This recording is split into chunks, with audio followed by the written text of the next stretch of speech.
Good afternoon, everyone. I hope you're all doing well. Welcome to week 2 of COMP1531. And with me today is a senior tutor in our admin in our course, Rani. And she'll be taking the first part of today's lecture to discuss a very important topic, something that is very central to this course. I'll leave it to Rani to keep the topic as a surprise. She's going to introduce herself in detail. I know there's a few slides of that, and also what she's going to talk about. Awesome. Thank you, Shabin. Hello, everybody. Welcome to week 2. I hope you're excited. First, a little bit about me is, as Shabin mentioned, I'm a very old tutor in the course. I've been here for like 3 years. I'm basically a grandma at this point, I'll be honest. Other reasons that I'm here is I've been around a lot of student societies as well as some different workplaces. So I was in CSE SOC for a bit, BITSA, which is the Business Information Tech Society, Women in Technology as well, and had some interesting senior roles there. I also worked at, as an intern, worked at Deloitte, Google, Westpac in some interesting teams. And in general, I actually really love teamwork. And yes, my friends have called me a bit insane for this opinion, but that's okay. Today, I'll be talking to you guys about A, the iteration 0 and project, and B, a bit about the teamwork expectations the course has for you guys as students. So let's get started. So hopefully you've either seen a lovely announcement from Shaveen or from Amber about iteration 0 and the project being released. Hopefully from either these announcements or on the course website, seeing this project tab pop up, you've noticed that your project has been released. You should have also received an email about your group allocation, and or your tutor/teammates might have reminded you about your group and getting started. Importantly for the project, you'll be looking at 2 GitLab repositories. One GitLab repository for the project specification. This talks about what you should do for the project. And one GitLab repository for your group's private work. Of course, I'm a staff member, so I won't have a group here, but you should see something that says, you have been detected as part of group W14A Avocet, or something like that, and have a group there. If you don't have a group there, please contact your tutor. They'll be able to fix you up, make sure you're in a group, and you can access your group's private repository. Importantly, the specification repository is public for everybody. So obviously you shouldn't be doing work here, but instead you should be doing any work that the specification asks you to do in your group's private repository. Hopefully that was fairly clear and everyone's up to this point. If you're not, you know that's what you come to lectures for. All right, so let's talk a little bit about the project now. As you can see, here we have a few things. We've tried to make the specification clearer in contrast to previous terms, because some feedback from students was like, oh, we thought the marking criteria could be a bit more clear and a bit more prescriptive about what we do. So if you're looking at the spec and be like, oh my God, it's so long. That's the reason why we've tried to put everything you'll ever need to know in the spec. And lucky for you guys, everything after, I can't highlight it, but everything from 0.5 to 0.8 basically doesn't change. So you'll only have to read this section once, and for each iteration, the only new thing you'll have is the separate iteration details. So hopefully that makes the project spec a little less overwhelming for you guys. You'll also notice, as I mentioned, we've split the project into 3 milestones for you. Iteration 0, iteration 1, and iteration 2. In iteration 1 and 2, these will be the main iterations of the project where you're doing work. In iteration 1, you'll build a minimum viable product for a command line interface game. In iteration 2, you'll expand on that product and build a web server for a web front end. If you're not quite sure what those things mean, don't worry, we'll get to it closer to iteration 1 and 2. In the meantime, for iteration 0, we're hoping this iteration acts as a bit of a warm-up for you guys. You just learned Git last week, for most of you, I assume. So we want to get you to practice on how to use Git as a group. You might be used to using Git by yourself in your labs, just pushing, but how do you actually leverage this tool to work together with a team, make merge requests, follow good project management things, so on. That's what iteration 0 is for. Okay, I've talked enough about the structure of the spec. Let's get into what your project actually is. Could I get a hands up? Has anyone played Tamagotchi before? Yes, I see a few people. Yes, you guys are my friends. Everyone else, minus 10 marks. Sorry, I don't think Shaveen will let me do that. But, so, the project is that UNSW has realized that student life is very difficult. You have to balance studying, staying healthy, sleeping, remaining sane. And it's realized this is quite difficult, so it wants to gamify the experience. And instead of paying money to a big software company to make this tool to gamify the experience, UNSW has decided to leverage COMP1531 students and your creativity to build this game. So, if you're unfamiliar with Tamagotchi, which a disappointing large amount of people are, Tamagotchi is where you take care of a little pet. This pet has some statistics, for example, hunger, fun, sleep, discipline. I haven't been taking very good care of my pet, but let's say I go and feed this pet some food, like milk. I don't know if that's food, but yes, milk. Yay, look how happy he is. And if I go to stats, before my hunger was 0 and now it's increased.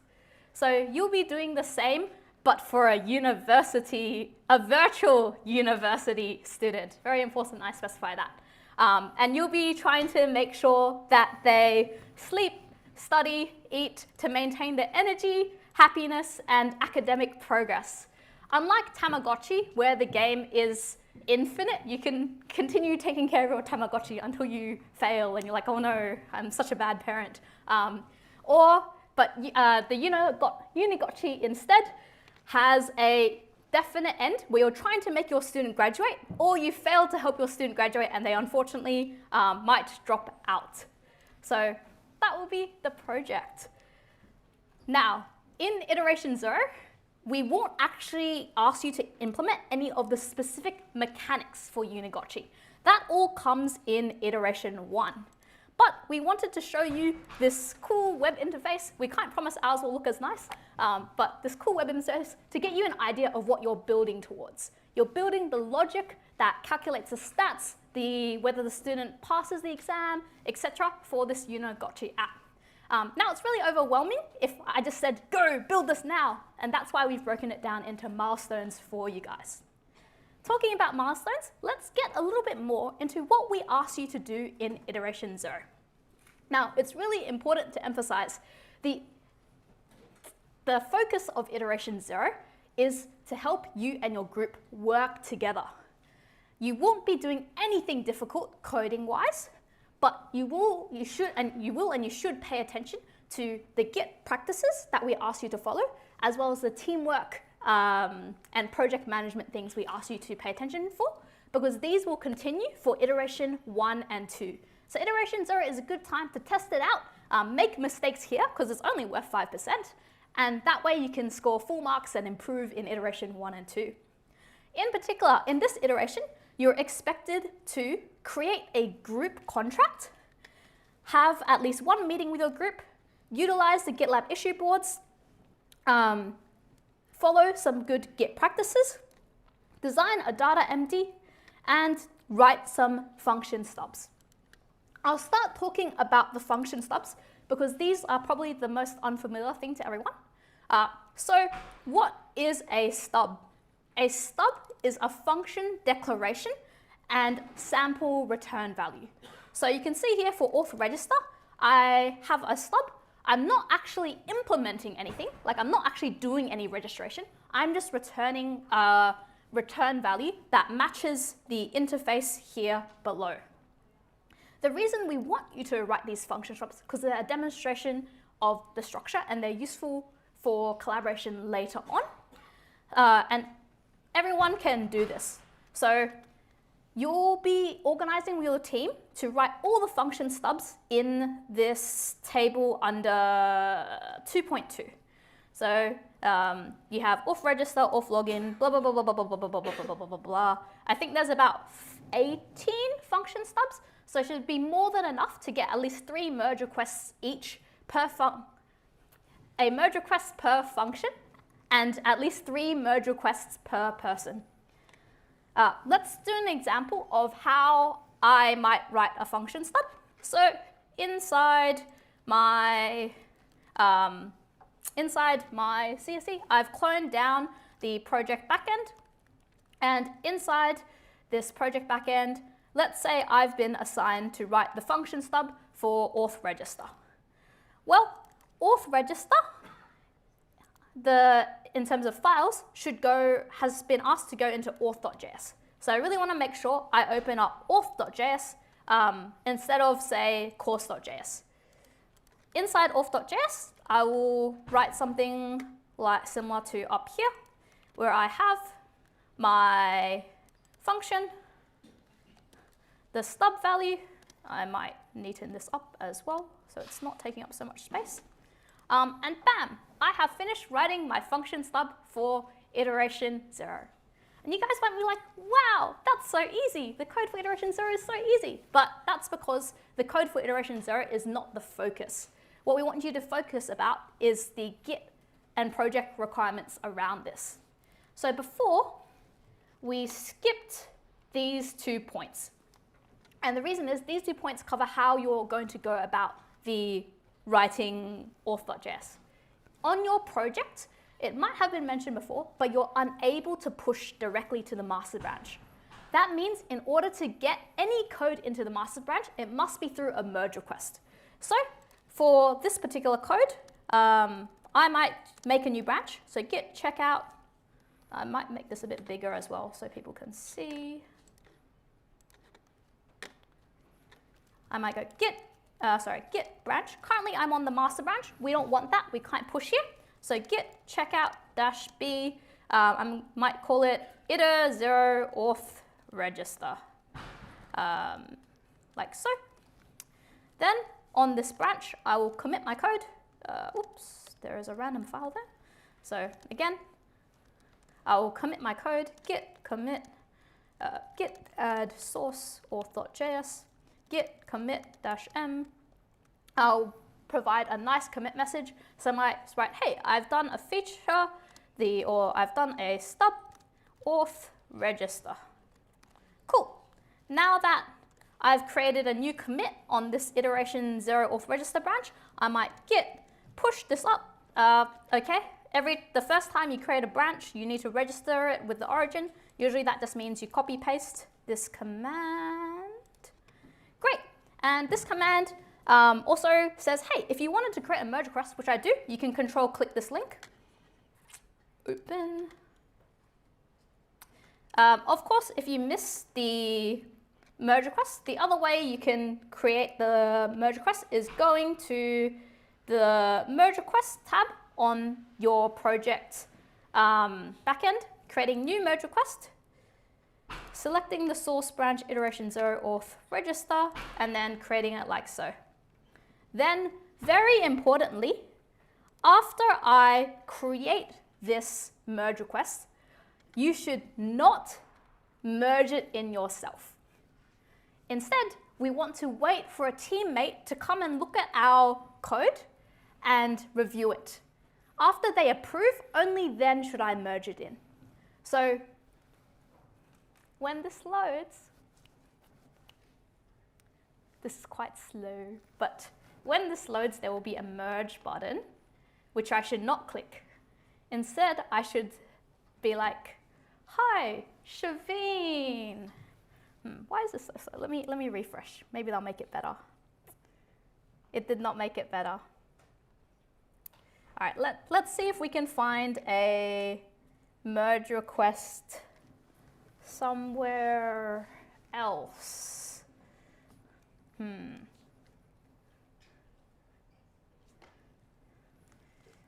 Let me try.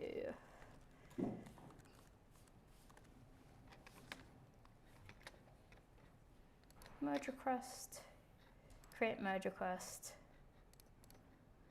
Oh, there is no other branch. Okay, we might need to wait for this a little bit then. I'll give it 10 more seconds before we move on. Shaveen, did you already demonstrate merge requests last week? Yes, and I'll demonstrate it later today. Ah, okay. Yeah, so that procedure you can give it to me. Okay, fabulous. GitLab has decided to not prepare my merge request, so we will move on. But hopefully your merge request loads faster than mine, and you can send the link to a teammate being like, hey, I've just finished my iteration 0 auth register stub. Could you have a look at it and approve it if you think it's good? Your teammate might click to the changes tab and be like, hey, this looks exactly like what we want. I approve, and after they approve, and make sure they click the approve button here, you can merge it in. So that's the process we want you to go through in iteration 0 for writing your stubs. Very important, we want one branch per function, one merge request per function, and at least 3 merge requests per teammate. Okay, that was a lot, but give me an I if that makes sense. Ah, yes, fabulous. Okay, so that's basically the majority of the actual coding work you'll have to do, but there are some other things in terms of working as a team we'd like you to also do. Going back to the top, inside your project backend group repositories, you should see a contract.md file. This contract.md file is our template for a group contract we'd like you to fill out. What a group contract is where you will discuss with your teammates and set expectations for the remainder of the term. Some expectations we'd like you to discuss are when and where will we schedule meetings? How will meeting hosts be planned? How will you record your meeting minutes or meeting notes? How many days before the iteration do we expect individual tasks to be complete? What's the expected response time for posts on MS Teams? And so on. It's very important in discussing this group contract. Each individual has their own input and agrees to the group contract. Otherwise, it's not really a point, right? If one person is like, this is how we're going to do it. I don't know if it's a group contract or like a dictatorship here, but you know. So ideally, we have each person giving their input. For example, if I was working in a group and they were like, hey, our expected response time is 3 hours. I'll be like, you know, I usually like sleeping and I don't really want to wake up every few hours to check my group's messages. So maybe it's 3 hours between 9 a.m. to 5 p.m. on work days, because also I want to have a life on weekends. Very difficult, but you know.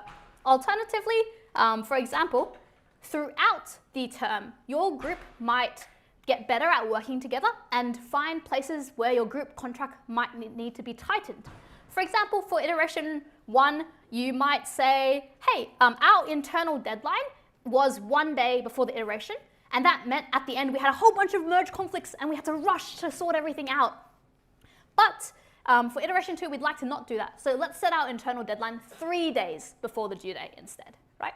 So this isn't something we're expecting you to spend too long on, just some general agreements that your group, and as the iteration and the terms roll on, you can modify this to better fit your group needs. However, the reason we want you to write this is, for example, if your group has conflicts, we'd like you to talk about it earlier on how you'd handle them, so when those conflicts come up, there's a clear process for what you should want to do.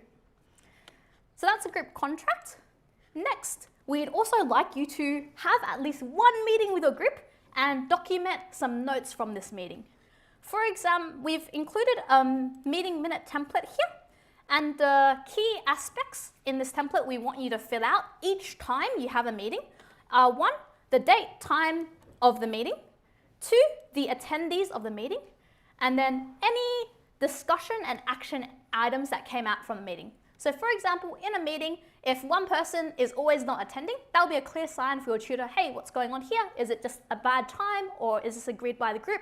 Or is this person maybe not contributing in terms of the organization of the project? Also, if someone always seems to consistently not meet their action items, that'll be a good indication of your tutor to be like, hey, maybe let me check in with them and see what's going on.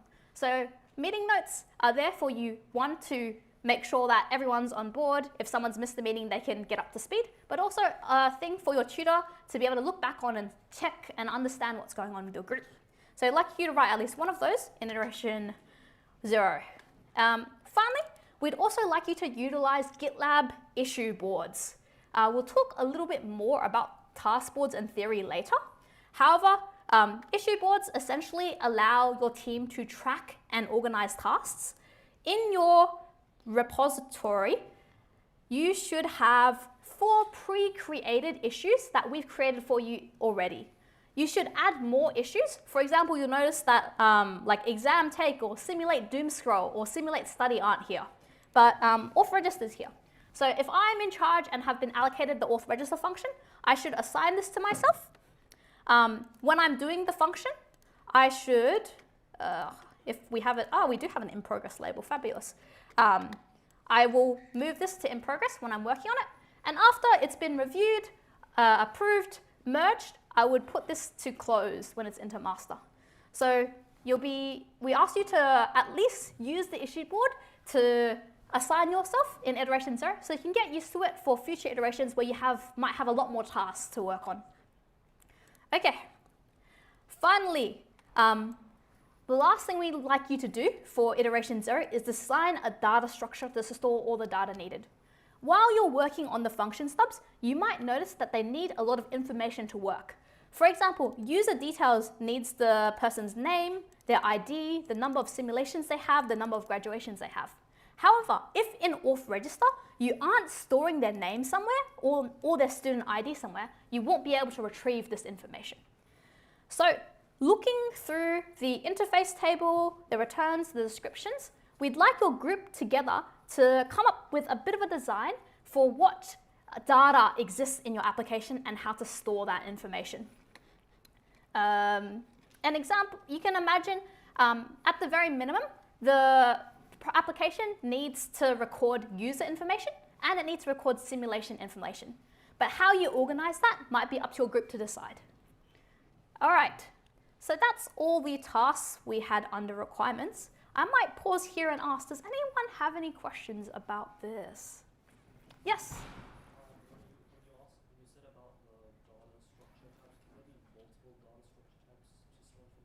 Yeah, a great question. So the question was, when we asked you to write a data structure type, can it be multiple data structures instead? I will say it depends on your definition of data structure. What we're really looking for is one object/array that can contain all the data for your program. So ideally, find a way to put everything into an object. You might need to nest things or organize things in order to do that. The reason is that this data structure will be used by functions and other files, so it's easier often to export one thing rather than multiple things. But that's a good question. Cool. Any other questions?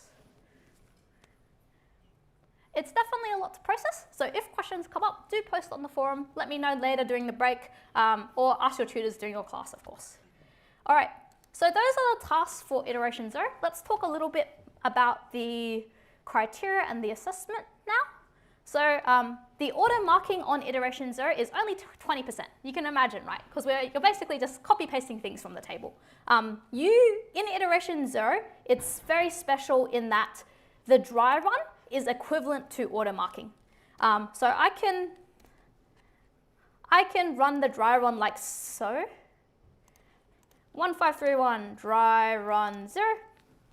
Obviously, because I have only implemented auth register, I will get errors everywhere, but I won't get an error for auth register. Yay. So you can use this to basically check and guarantee that your group has the 20% implementation mark.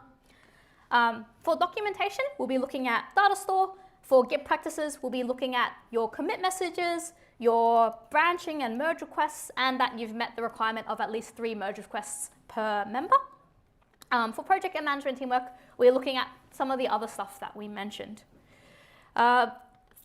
For your submission, whatever is in your group repository in master at the deadline will be your submission. We will automatically take that. So similar to your labs, as long as you've Git pushed everything up / merge request everything in, you're set for submission. Now, in terms of due dates and late penalties, you should note that iteration 0 and 1 don't have any late penalties at all. This is really important. I know some students are always like, oh, like why isn't there like a late submission deadline? The reason is that we need submissions to be done by certain days.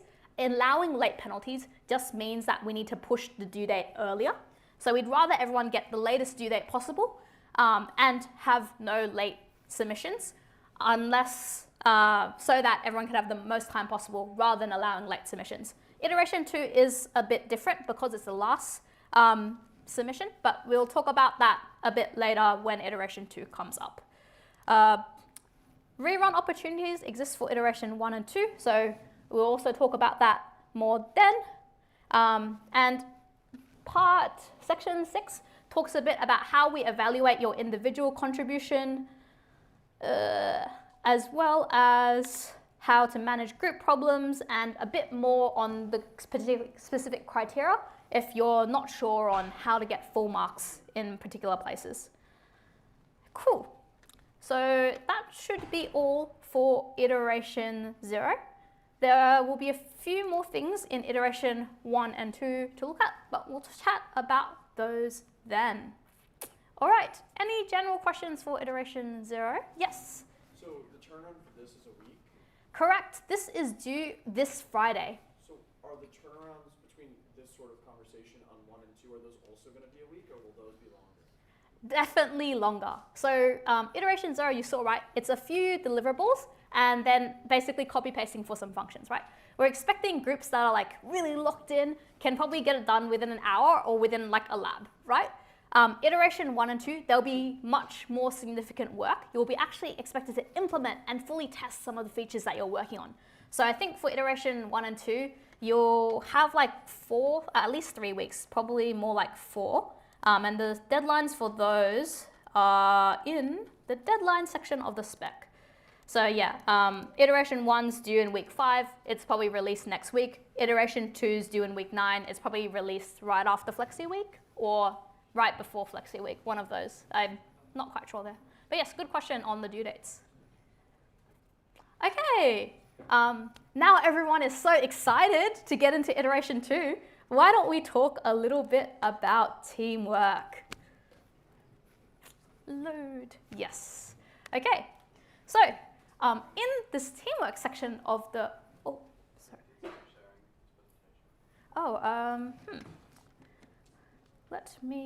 sorry, one sec everyone. I want to make sure everybody can see my beautiful slides. So let's try and share this screen. Okay, let's do from the beginning and over here. Try and share this screen here. Is that working out, Liam? Oh no, that is working. Are you going to switch between tabs at all? No, mostly not. Okay. Because if you switch, they won't be able to see the other. Okay, cool. I will stay on the slides then. Thanks for the heads up. No, okay. So lucky to have Liam here with the live stream. Otherwise, I would be speaking to no one. Okay, cool. Hopefully that's all good for those students joining us online. And teamwork, let's get into teamwork. So I would say teamwork is one of the most important but untaught somewhat skills. Hopefully everyone is really keen to join other students in teams. You should want to work with others because if you don't, it really kind of limits your opportunities. So in this lecture, we will cover planning out tasks. How should you plan out and assign your tasks? How to keep up to date with progress. Development and review. How can you make sure people get their work done on time? How to be a better contributor. How to make sure people get work done to a high standard. And finally, a little bit on conflict management. So how can you plan for conflict? How to make decisions as a group, manage internal conflict, and a bit about team evaluation and reflections, which don't happen for iteration 0, but happen for iteration 1 and 2. Okay, let's get started, everyone, on planning. So, the first thing you might do with your group is have a meeting. So how can you make sure your meetings are not a huge waste of time? Well, great meetings always run on time, and terrible meetings always run over time. I know when I first started as a student working in a group, I would get together my group, we wouldn't have an agenda in mind, and we'd just talk for ages, and I'd be like, oh my god, that was such a productive meeting. But actually no, that meeting was probably a bit undirected.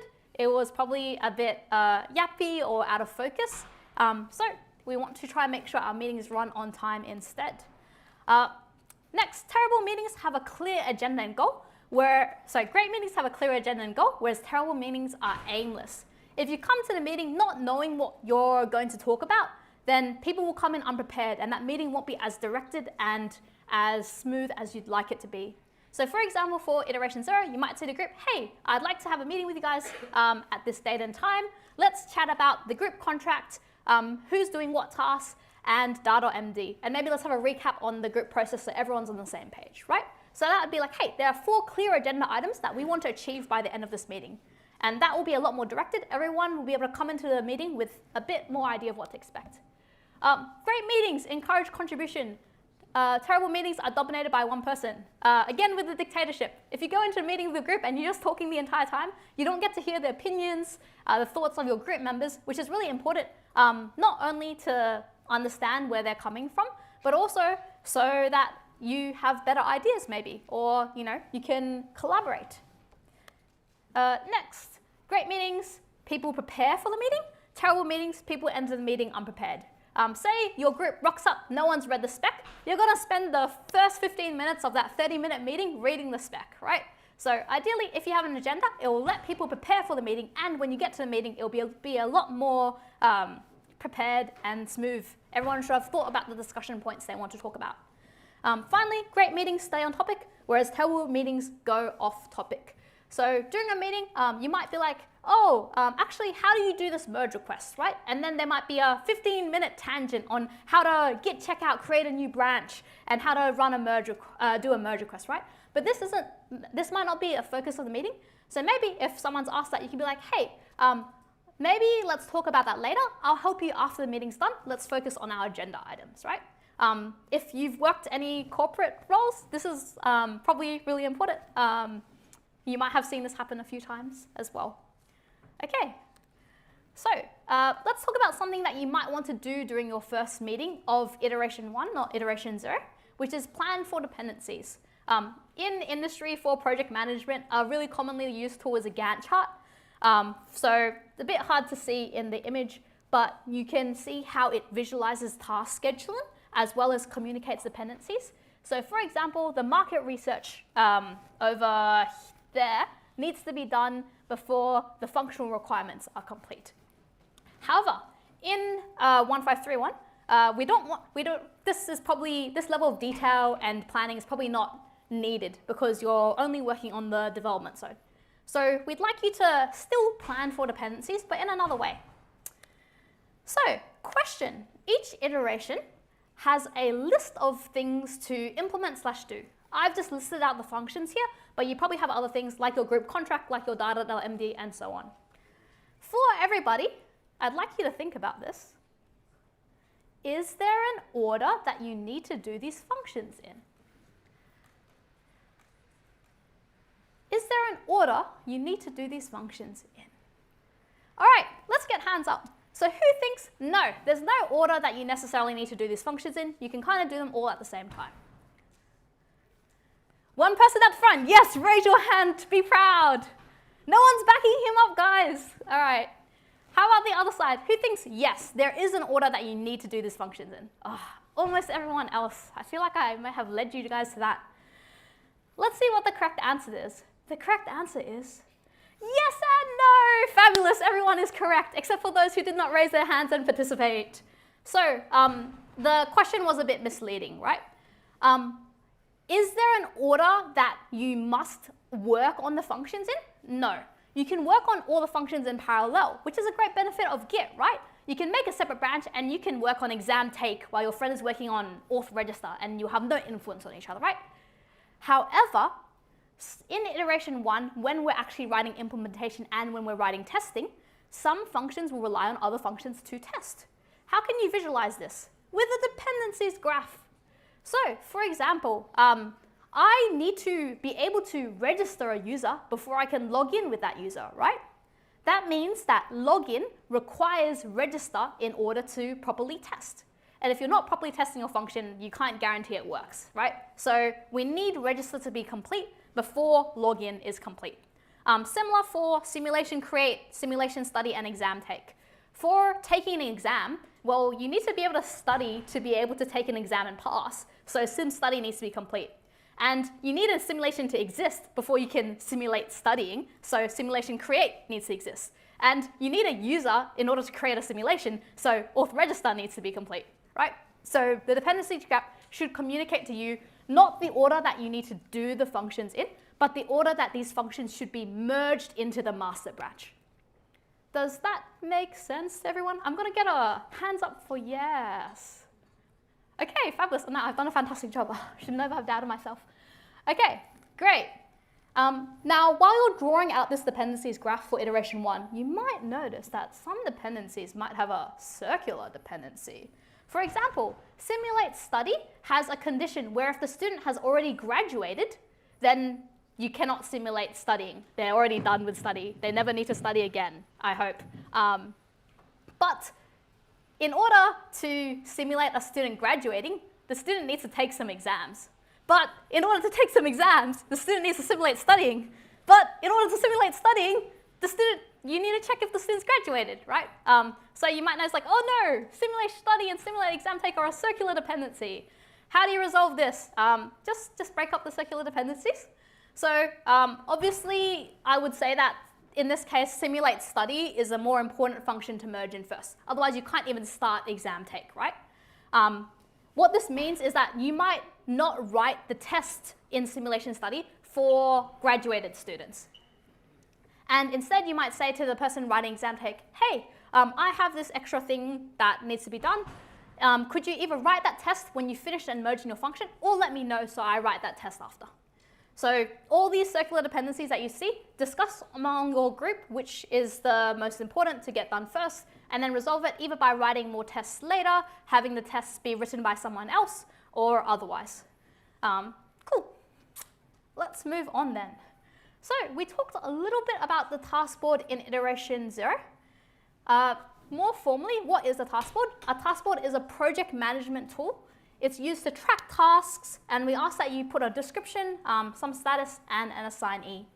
In the real world, task boards are used for all sorts of different things. For example, if you've used any open source tooling on GitHub, you might notice that issues are used as like bug trackers. If you're working on like a major project that has like epics, user stories, and tasks under those, task board can be used to track your progress towards completing an application. For COMP1531, we just want you to use the task board because it's something that's very commonly used in industry, and it helps your group notify the progress of your group towards finishing an iteration at a glance.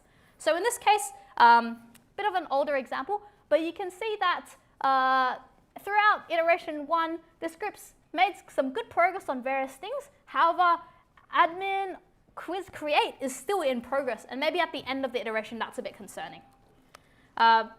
You can have various lists. We ask that your group at least have 3 stages, maybe from open to in progress to closed, but you might add additional stages like in review. Do I have an example? No, I don't. In review to say, hey, I finished my function, but I'm just waiting for someone to review my merge request, or even like a separate bugs or fixing list as well. What we'd like you to do for your task board is at least on each issue/task have an assignee, have a brief title that's clear about what the task is about, have a description that might include acceptance criteria for iteration 1 or some notes for iteration 0, clearly identify the iteration of the tasks and progress it through at least 3 stages. And an example on the right.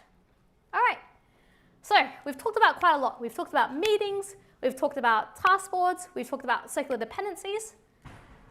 So let's say all our tasks are assigned out to all the people.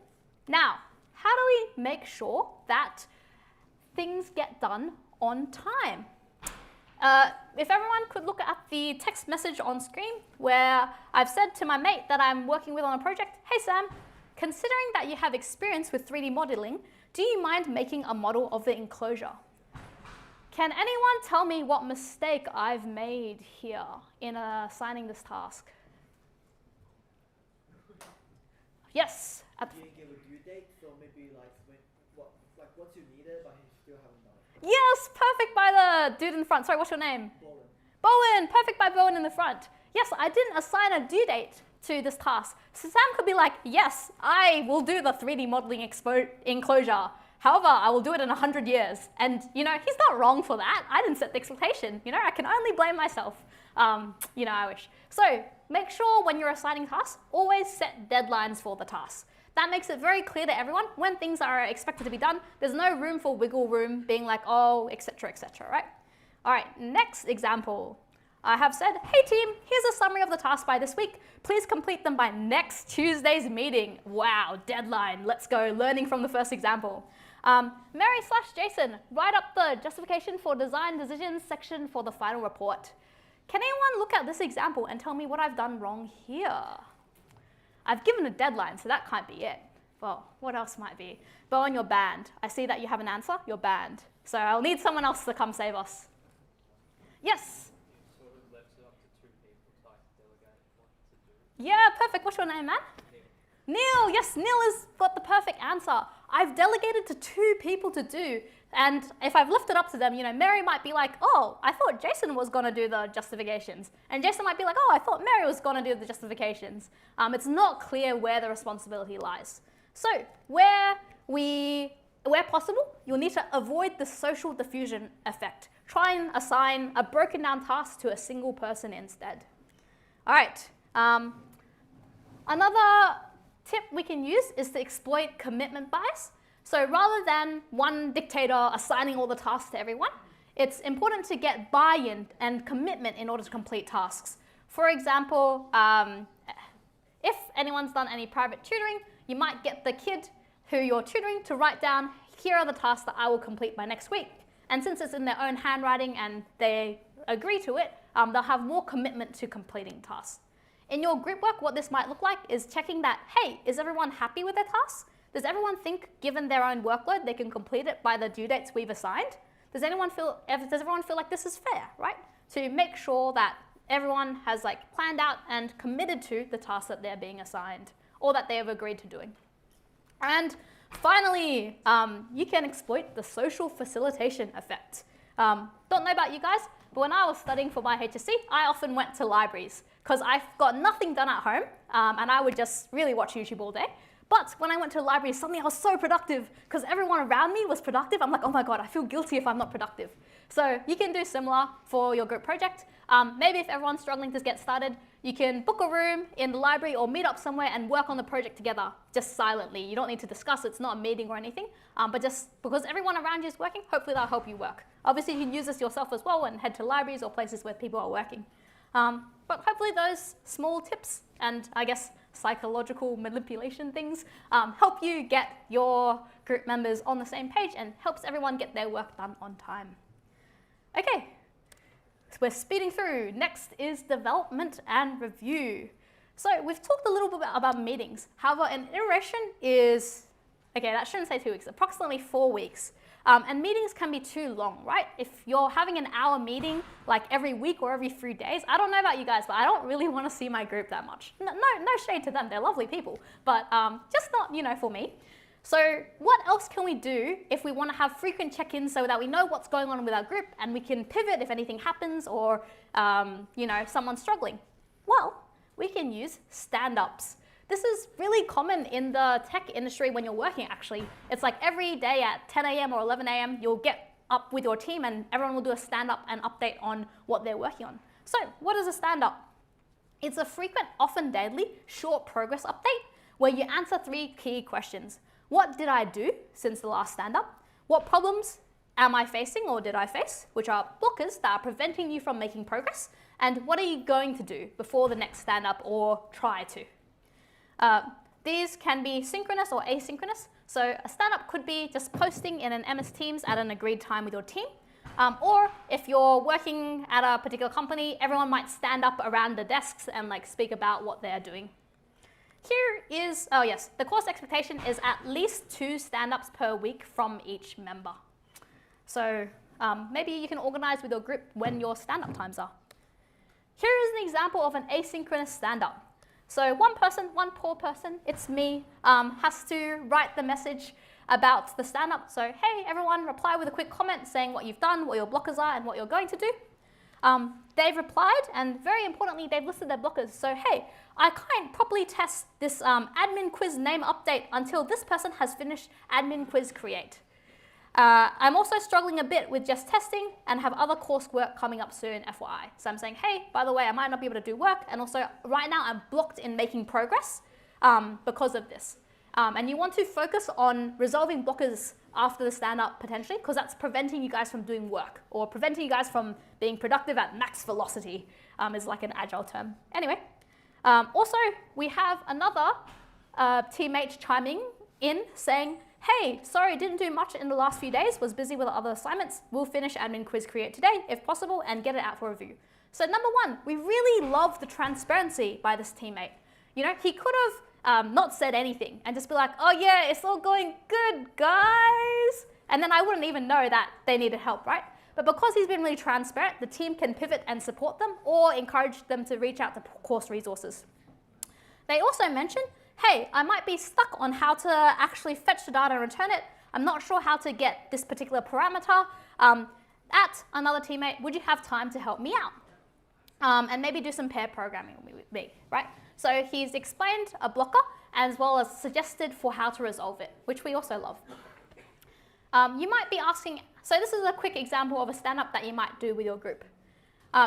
So Alvin has mentioned pair programming in his last message. And you might be asking, what is pair programming? Well, pair programming is a tool where you have 2 developers, 1 monitor and keyboard, and you're often working together. In industry, it fosters knowledge sharing, real-time code review, and it increases collaboration. Among your team, it might be helpful for a more experienced programmer to work with a less experienced programmer to help them work through the work. This helps both the less experienced programmer because they can see how the experienced programmer programs things, and that might help develop them faster. And for the experienced programmer, you have a chance to articulate how you're thinking. And being able to articulate your work is very important when you're actually working. Cool. There's lots of different types of pair programming. Within your groups for COMP1531, you might find like debugging programming. Maybe someone's running debug they can't fix. Everyone jumps on a call, or a few people jump on the call to help debug. You might have things where more experienced programmer is watched over by a less experienced programmer in order to learn how they work, or the vice versa, and so on. The idea is that because there are 2 people looking at the screen, that piece of code is more thoroughly reviewed than if 1 person did it. And within your group, it ensures more consistency and collaboration of different coding standards. Also, in Alvin's message about his stand-up, you might have known that he said, I'll try and get this out for review. Review can mean, in general, just looking over someone's code. But when we talk about code review, we actually mean something a bit more specific. Code review is usually a quality assurance process. There's different types again, synchronous, asynchronous. Synchronous would be the pair programming you saw before. Asynchronous might be over, like, you put up a merge request and ask someone to review the changes on this. Benefits are similar to code pair programming as well. And the important thing about code review is that there shouldn't be any single point of failure in your system. If anyone has heard about like GitLab deleting their database and all the users crashing, or Amazon going down and everything crashing because of someone pushing bad code, Hopefully in those processes, maybe a review didn't get done properly, but it shouldn't be like an intern is able to push to Amazon's database and take down the entire system, right? We want processes and structures in place to make sure that the failure is not on one person's shoulders. In general, blame should be, shared across the group and improving processes, but code review, however it's done, is an important way to do that. So in your groups, how you might look at code review is that whenever someone puts up a merge request, there'll be a changes tab where you can see what changes they're made. And ideally, whoever's doing the approving of that merge request should look through the changes and see if they're compatible with the team's standards, if they seem to do what they're expecting, if there's anything missing. So let's do an example right now. On the left, hopefully everyone can see, I have written a lovely sum even numbers function, and I would like to merge it into your group's master branch. Can anyone tell me, I'll give you maybe like a minute to look at the code. If you are reviewing my code, what comments would you make? Would you just click approve and I could click merge?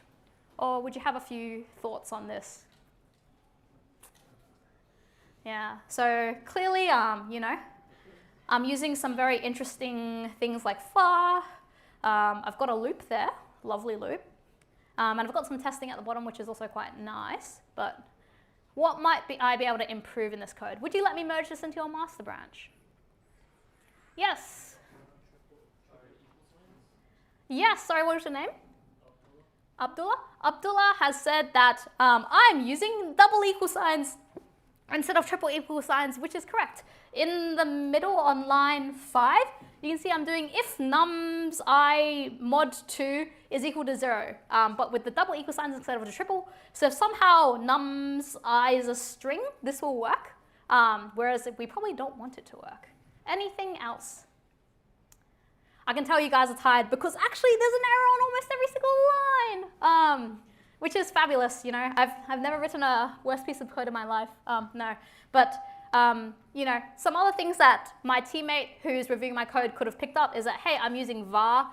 You should almost never use var in this course because it does global hoisting, which means that variable is available outside of the function, generally not something we desire. I'm using a for loop, whereas I might be able to use a for of loop instead, or even maybe like a array method to do it. So there's lots of things that I could have picked up as well in the code review. And this is why we do code review, right? Both the person writing the code will learn something and the person reviewing the code is able to get practice in articulating their thoughts. Very important. All right, cool. So we've talked a lot about development and review.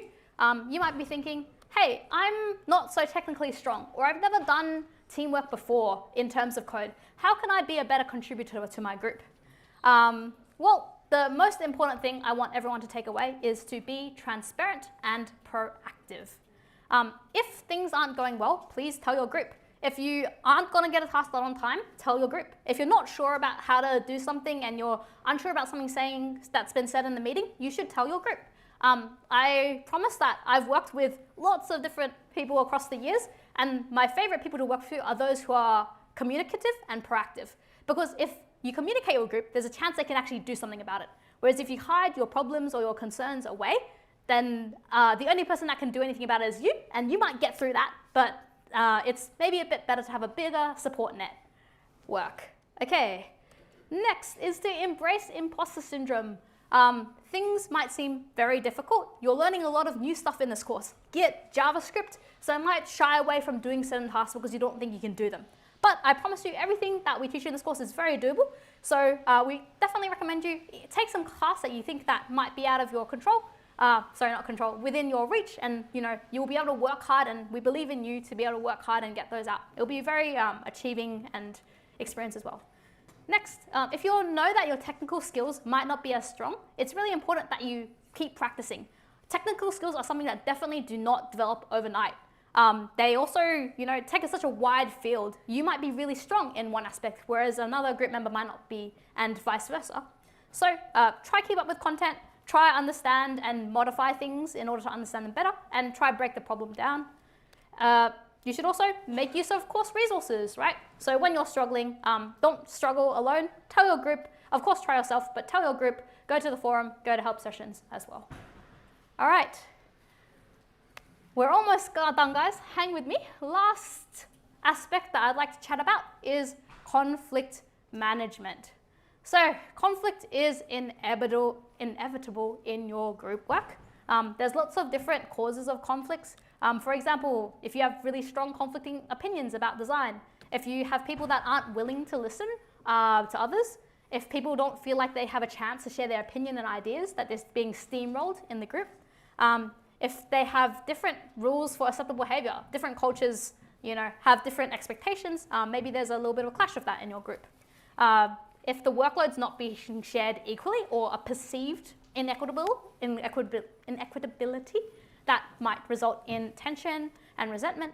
If you don't have clear rules about when and where to communicate, I know that if I got messaged at 2 a.m. by a group member, I would be like, nah, right? And that might build resentment if that happens quite often over time, and so on. So, also people not attending meetings or doing work on time, also a very common one, right?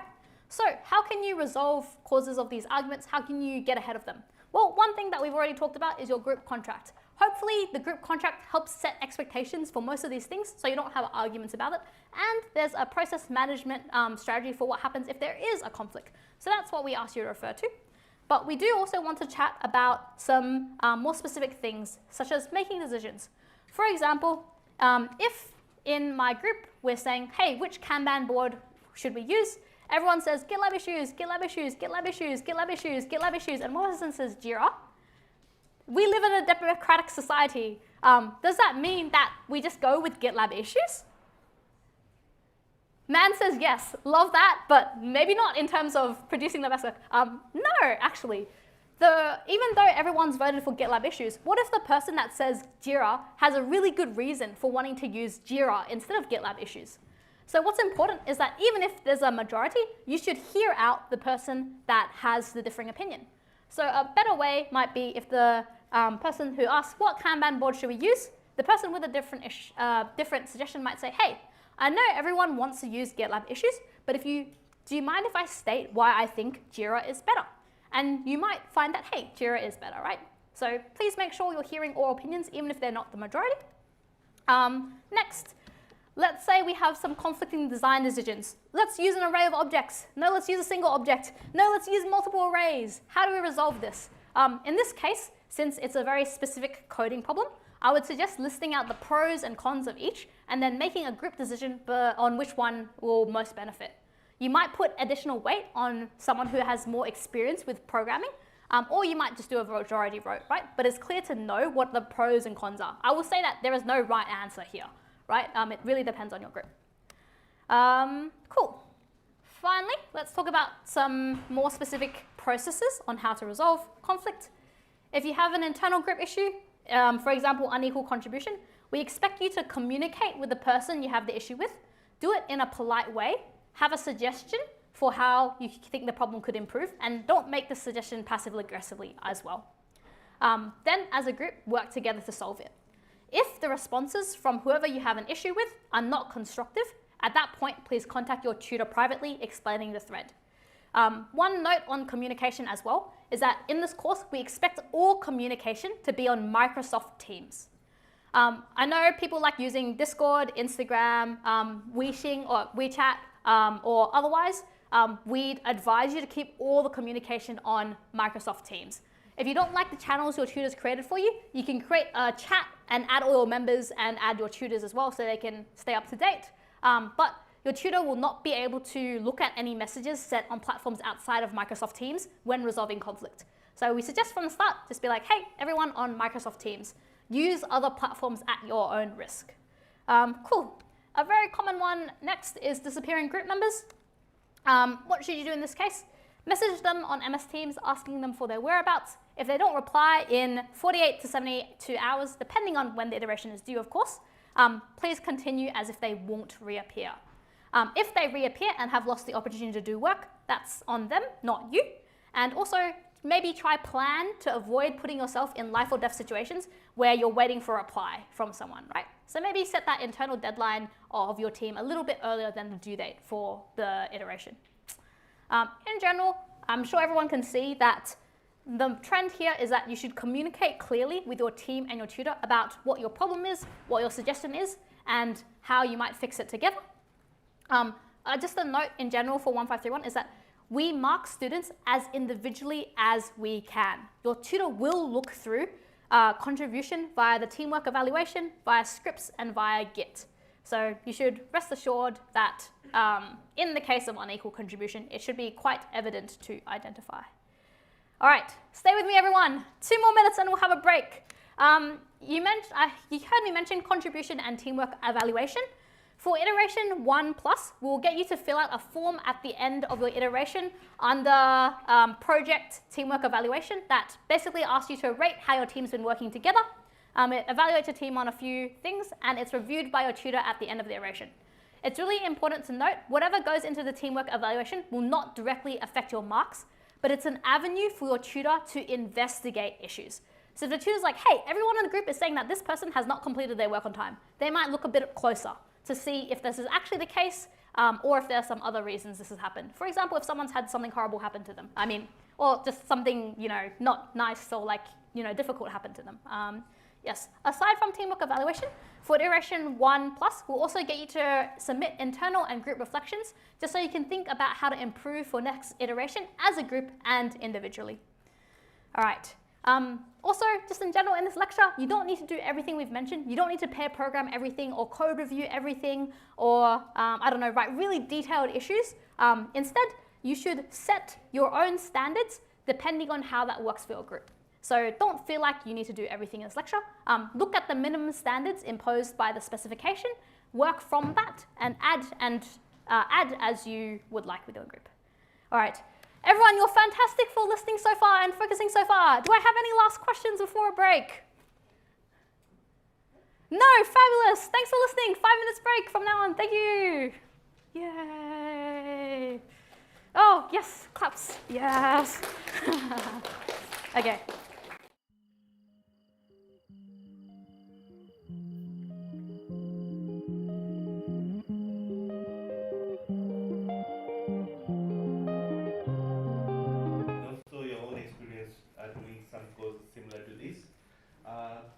So I think all these insights will be very useful to get started with iteration 0 and for managing your groups.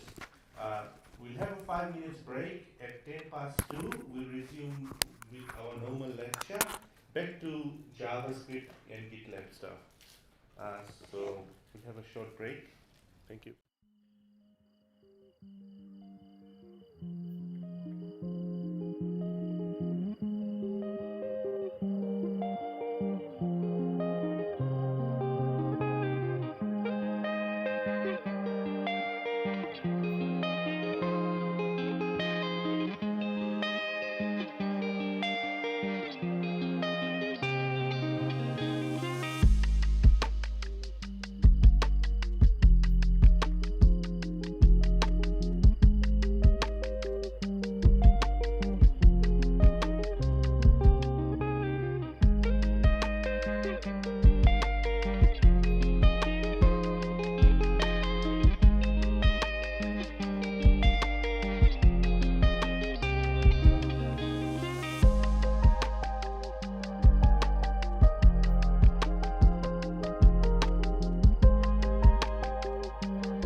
what this does, it allows me to understand the issues of the students. So if you're facing any issues or can't get these questions correct, that means probably we can spend some more time with those Git commands.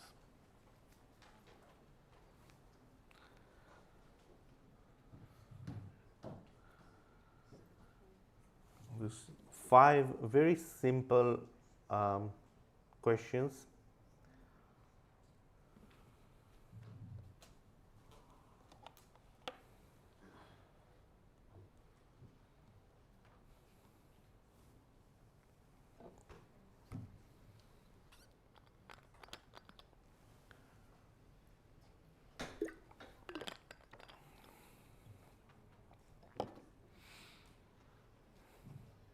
And as you may have been aware, we do have a final exam in this course, which comprises of 50% theory, 50% practical exam. Revising the theory as we go along is also quite useful. And you get a sense of how those practical questions can be phrased into simple theory questions.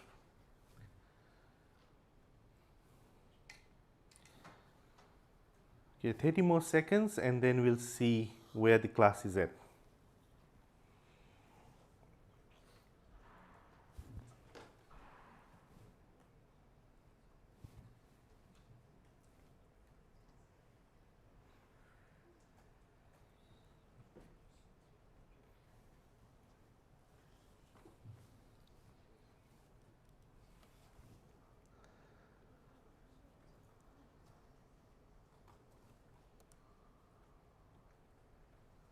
Okay, so 44 of you have already responded.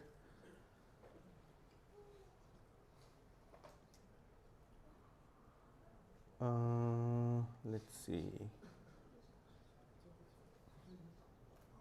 50, some people are still answering.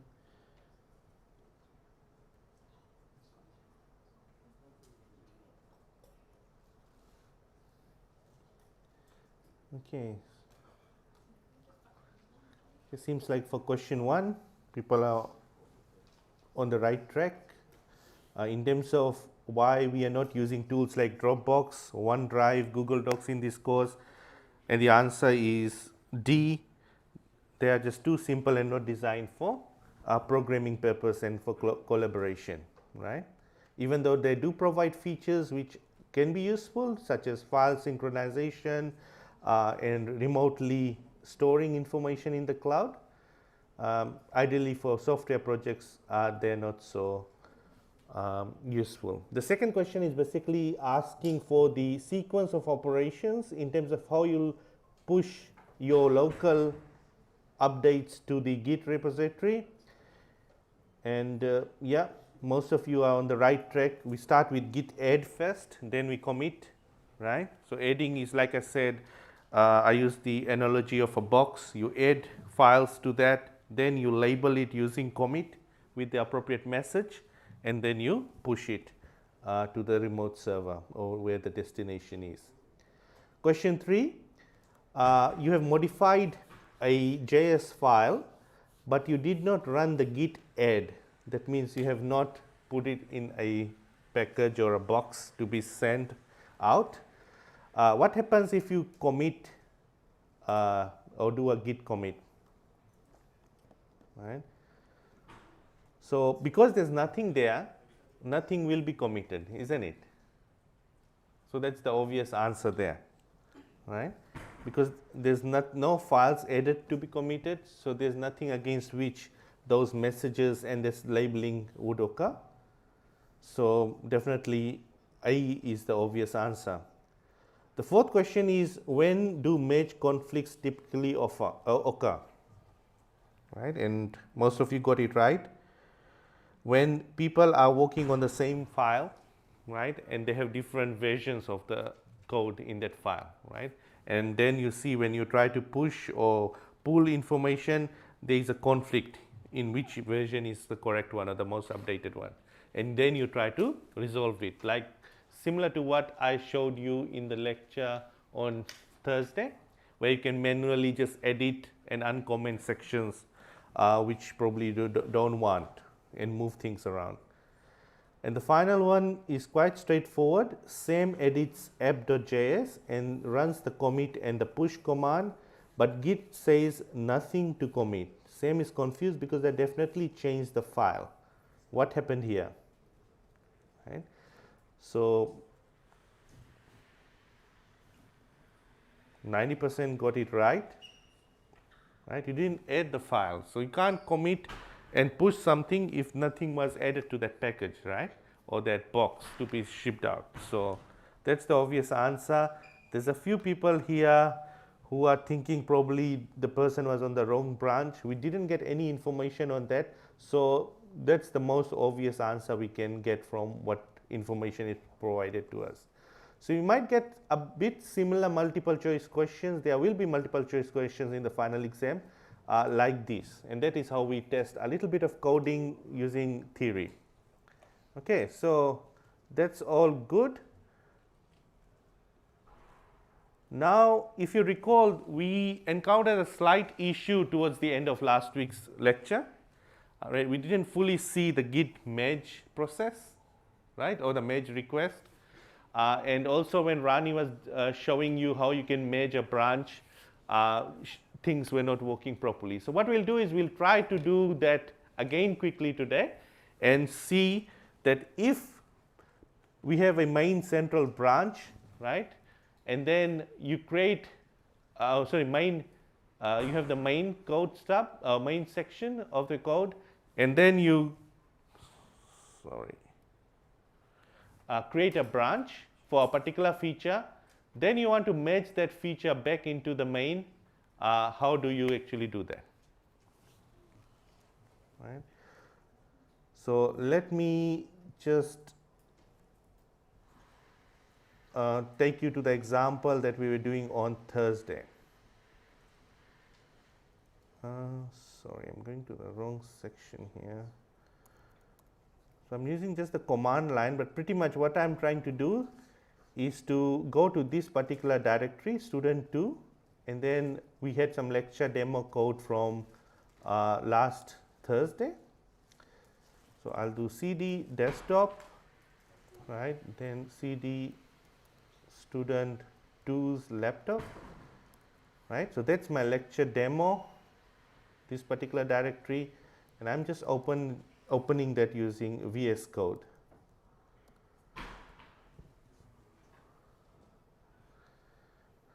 If you recall, we created a branch last week, right, and we called that branch student, right, because we are trying to simulate a situation where multiple users were on the same project.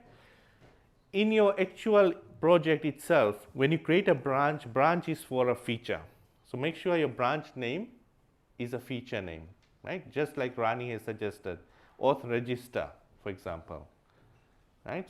So it's a feature that you have created, and then you merge that feature into the main branch, right. So you don't have to create your own ID and student names as branches.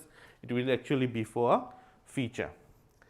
Now, if I look at this branch, this is what it looks like. It is a README and the project. If I look at what the actual code for that lecture demo, what it looks like, whatever resides there, you see the README file looks a little different. You see some dates here on when those things were added, and we don't have that here in the track changes section. So it seems like our branch is a bit outdated, right? So the good practice always is when you do your project or whenever you do coding within Teams is to have the most recent version merged into your current version, right? So what we'll do is we'll check out of this branch, right? So currently if I do git branch, it will show me there's 2 branches. Currently I'm on the student branch. That's why that's highlighted in green. And you can see in the visual window here as well. Close that so that I can get some more space. How do I go to the main branch? Checkout and then main. And you see now that has changed to the main branch, right? So the main branch actually has the dates, but still there has been someone or maybe another group member who has pushed some updates, and it has the year as well along with the date and the month. So that is not there. So if I want to get that update down to the main branch locally, what command should I use? Pull, right? So the first thing is on the local main, pull the update, and you see now that has been updated, right? Now if I go to my student 2 branch, which I have been working on, right? Let's see, git checkout, sorry, let me clear this so we have more space. Git checkout student 2, right? Always verify in the visual window here as well that you are on the right branch, right? Now I'll merge those changes onto the student 2 branch, right? So merge, git merge main, right? So it has already made the required changes. If I see, I think it has already overwritten those changes here for me, right? There wasn't much difference with what my student 2 branch was showing. So I think in that case we don't have to worry too much. As long as we see now this correctly reflects the updated version of student 2. Now let me make a small change here to student 2. So we have add, multiply and subtract. As student 2, I will just do a division function, right? A divide by B, right? And then let's do quotient, right? And then let's do this here, quotient.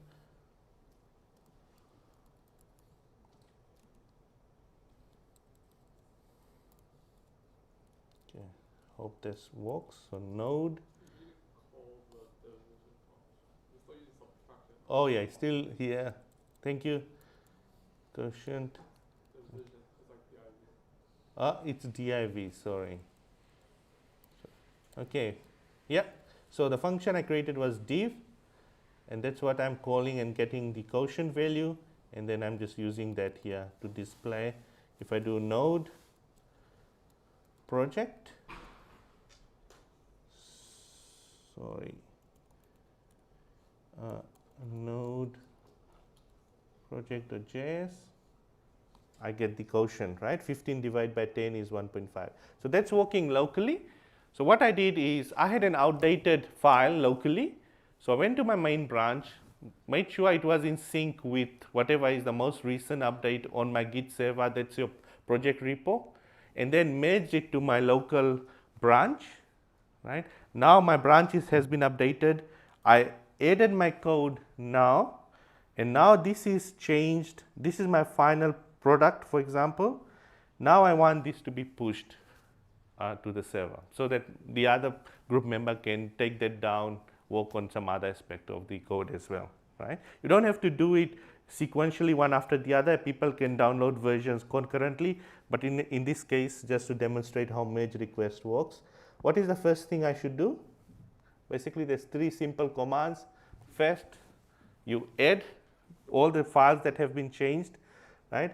If you don't care about, you want to push everything up, just do git add all, right? Or you can do only 1 or 2 files at a time which are ready for your group members to review. Then you do git, next one is commit, and the flag we use is -m for the message, and we say added the div function, right? So that has been added now, and finally I can do git push.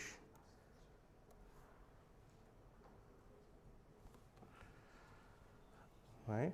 Just make sure when you are doing all this, you are in the correct branch. So student 2 now has been pushed. I mean, that branch update has been pushed. So now let's go and review that. Right, so we go to this particular directory. So we see that this is the main branch. And if I go to project, you see only add, multiply, and subtract function correctly is there. If I go to, let's say, the student branch, we have the div function as well, right? Now, what we are trying to do is make sure that change of feature or new feature gets merged into main.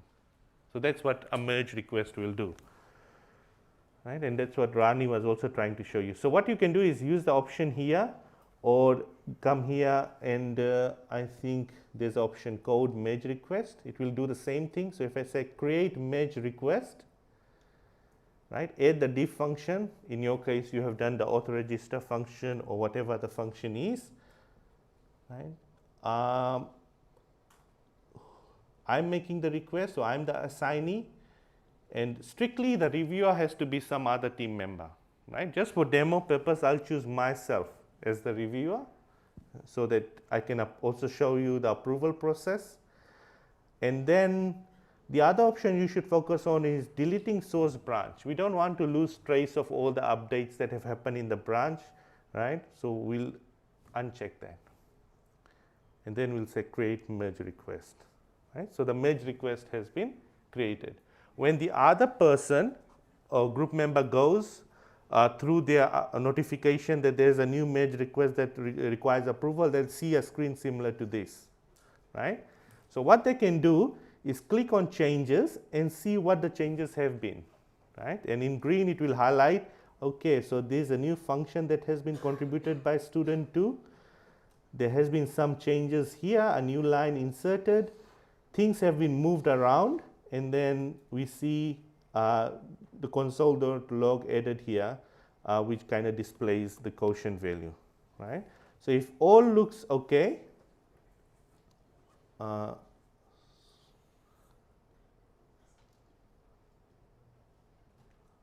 let's see.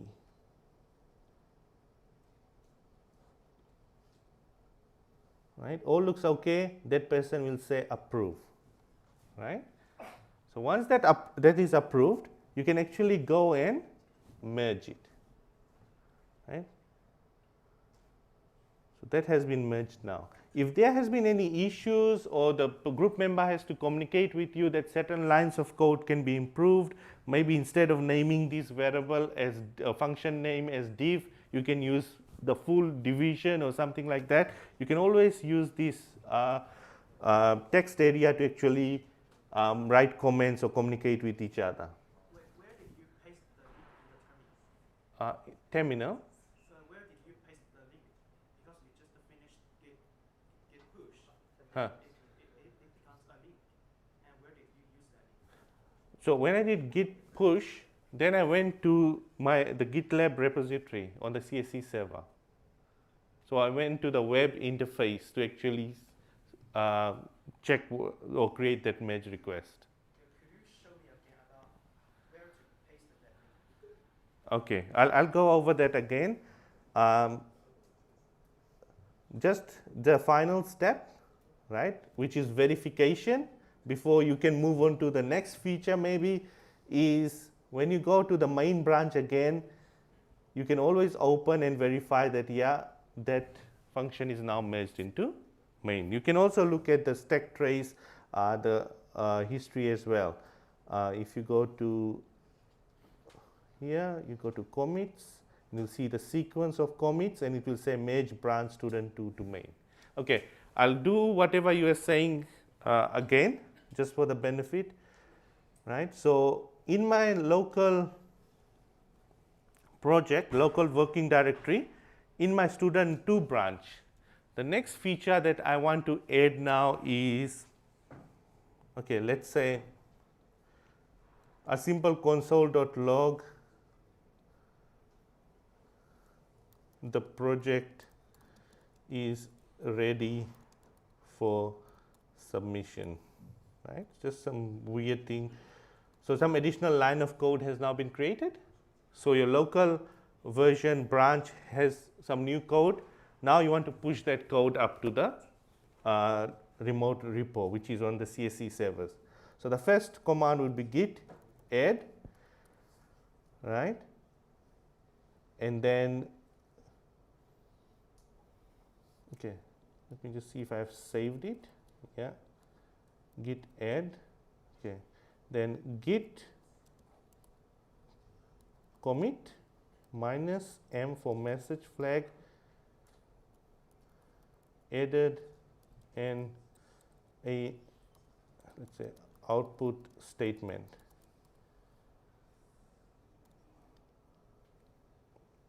Right? So one file was changed, and we know that, and then git push.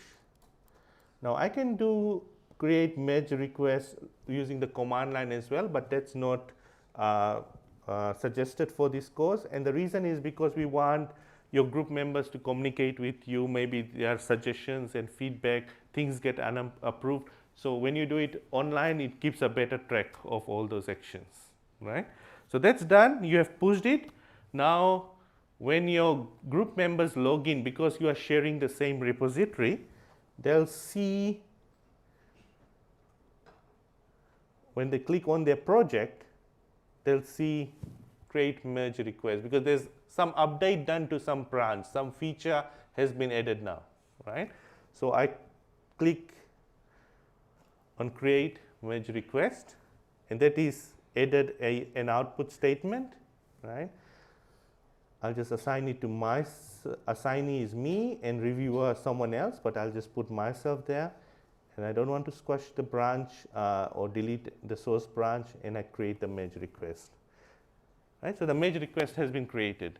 Now an email will go to the other group members that or whoever the reviewer is, that a merge request has been submitted, and they can go and approve it. Right? They can always click on that link and they'll come to this page. Right? Or whenever they go to the GitLab interface and go to the project, right, they'll see that there's a merge request there. They can always go to code section and it will see how many merge requests are pending. Right? When they click on that, they'll see this is what the merge request is about, and they can see the changes, right? And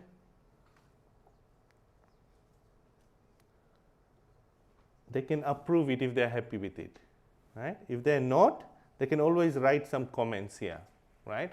Which then in turn you will get notified via email, or if you go to that GitLab repository interface, so their web page, you'll see that your merge request has not been approved, right? There's some comments there, and you can actually have a conversation there. And once it has been approved, they can always proceed to merging it, right? And what happens is whatever changes have been made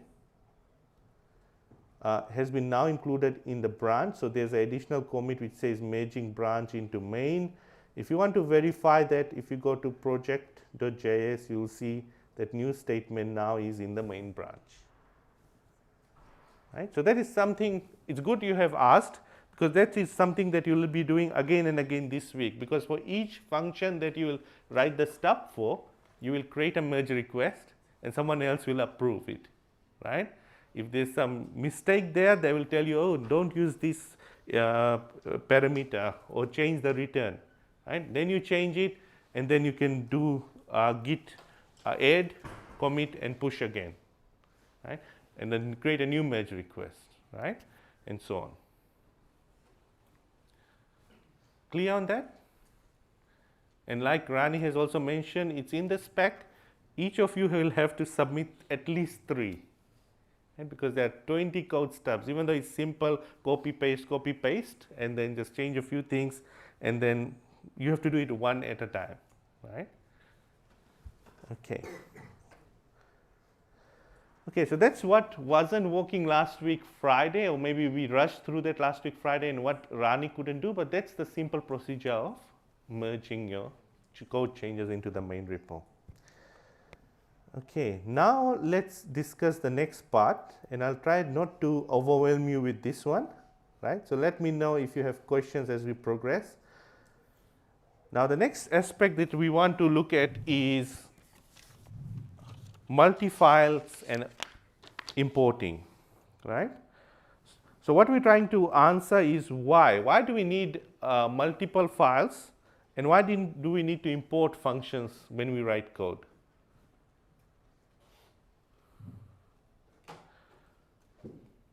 It is possible to write everything from scratch in one file, right? But it's not recommended for big projects. Why is that? Separation of concerns? Yes, right? You want specific functions to be implemented in separate files, so you actually know what is happening where. Any other reason? Yes? In case like one gets like accidentally deleted or something, the entire project's just gone. Yeah, so if by mistake, I mean it wouldn't happen on Git or GitLab because we have traces of all updates and all the timestamps of everything that happened. But yeah, if one function is not working, still the other components of your project can still be tested. If everything is just written in one file, maybe that won't be possible, right? Even if you lose things, like he said, which usually is not a case, but can happen. Yeah, that's the other reason. Also for collaboration, if you separate things out, then different people can start working on different files as well, right? So that's the reason why we have multiple files. Also, we don't have to implement everything in our project. There are also some built-in functions provided by Node.js, just like you had in C and other things, right? You don't have to know about those basic functionalities such as how to read data from a keyboard, right, or a file, because there are libraries that can help you actually do that. All you do is call those respective libraries and functions. Similarly, in JavaScript, there are also a lot of built-in modules which you can use. So we can also reuse those, right? And you'll see that that's what we're going to learn today. How to import those libraries and modules, maybe we'll touch very briefly towards the end, but more so about how to import our own files. Because what will happen in this project, you'll notice, is auth functions goes in auth.js, student information and student related function goes to student.js, and so on. So it's important that we know how to write code in separate files, but then use it collectively to accomplish a single goal, right? And you have been already doing this in the past, right? When you did COMP1531 or any other programming language, you must have seen statements like this: include stdio.h, right? The header file for standard input-output library. This helps you read information from files, keyboard, output things to a file or to the screen, right? You don't have to worry about those hardware-related complexities. This helps you as well. Likewise for JavaScript, to read a CSV file, to read a JSON file, you don't have to worry too much about how to look at those characters and things like that, or the other complexities. We have functions like fs, right, for file system, which can be imported easily. But things can be a little different, right? So in C, maybe you include something using the include statement, and you have that hash character in front. You enclose the name of the header file in angular brackets. Here you'll see things are imported using the import keyword, right? And then the location is actually enclosed in single quotes, right? And then once in C, you'll notice once you include that particular header file, you can just use the function straight away, like printf, right? Maybe in JavaScript, you cannot use things straight away all the time. You might have to use the reference to the package or the object.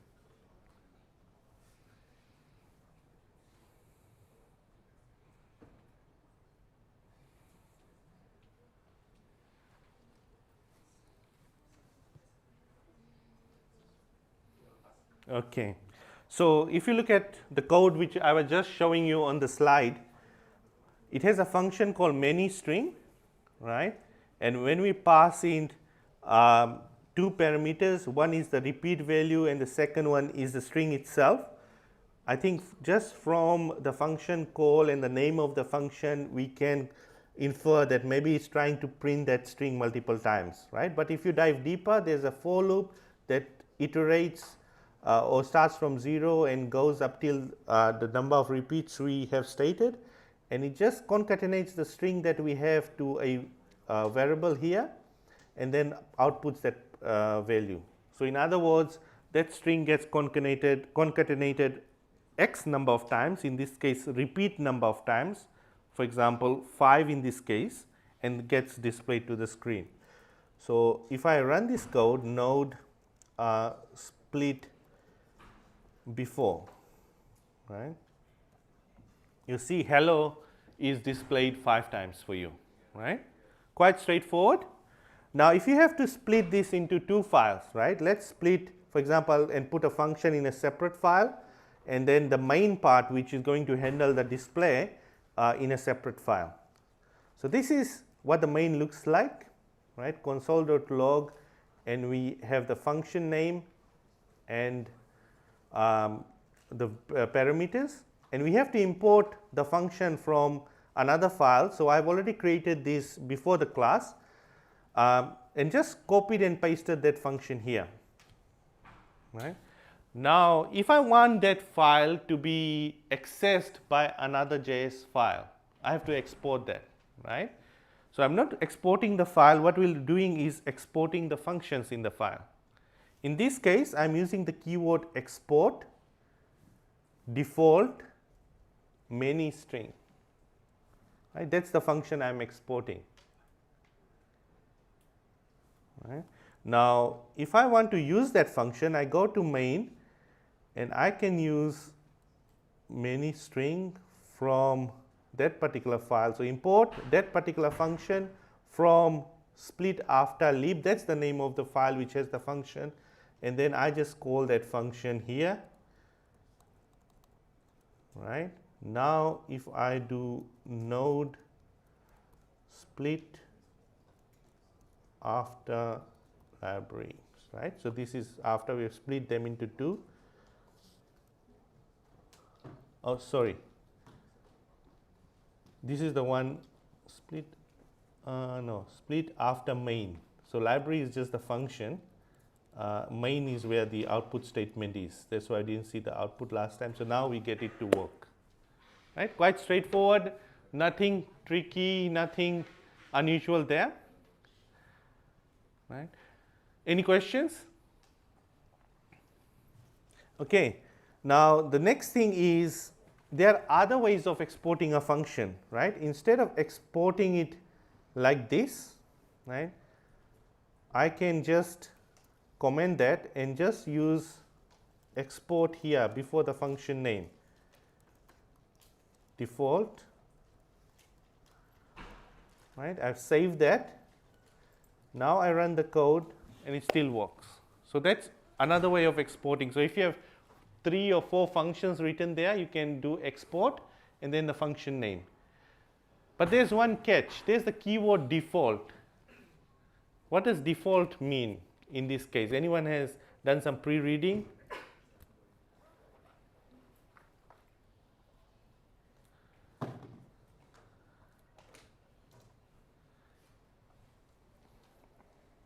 Okay, default can only be used once, right. So if you are just exporting one single function from that file, then you can use export default right there on top, or here at the bottom separately, like the one which I have currently commented, right. So what this does is it ensures that that single function is the function that is being exported. When you import that function, it gives you the flexibility, because we know that there's a default function in that file. I can basically import it and say, call it anything like test, right. So I don't have to know the name of the function that has been imported, because the file that's importing is actually set that function as the default function. So I can use test here and test here as well, right? And if I run the code, it still works. Right? So in a way, I can alias that function as with any name I want, right? And because that is set as the default function, it still works for me. Right? Now, the next thing you must be asking is, what if we have multiple functions then, which we have in a file? Right? And that is what we're going to quickly discuss now before we take a break or we finish the lecture for today. So suppose in our file we have two functions now, many string, which is the original function, and another function that basically adds some brackets around those texts. Right? So if we have two functions, how do we export them?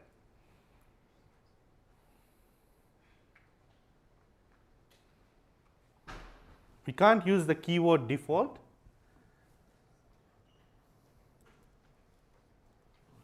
Right? Because that works only for one function. We can say export many string, and the other one is add brackets.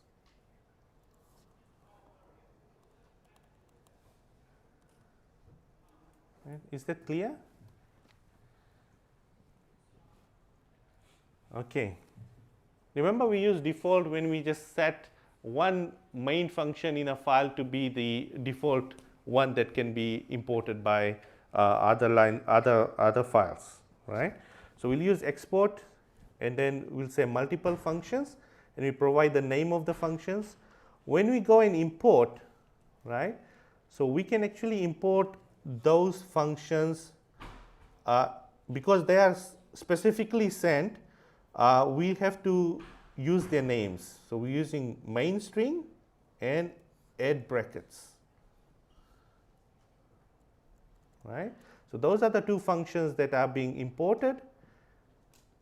We'll call them as we would if if we were in the same file, many string, right?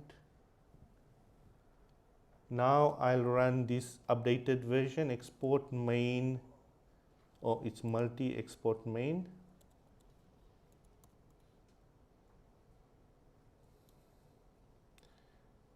One, right? And you see now it's working, and because we have the add bracket function also called somewhere in those lines of code, it puts brackets around those strings. Right? So if there's a single function, we can use the default keyword.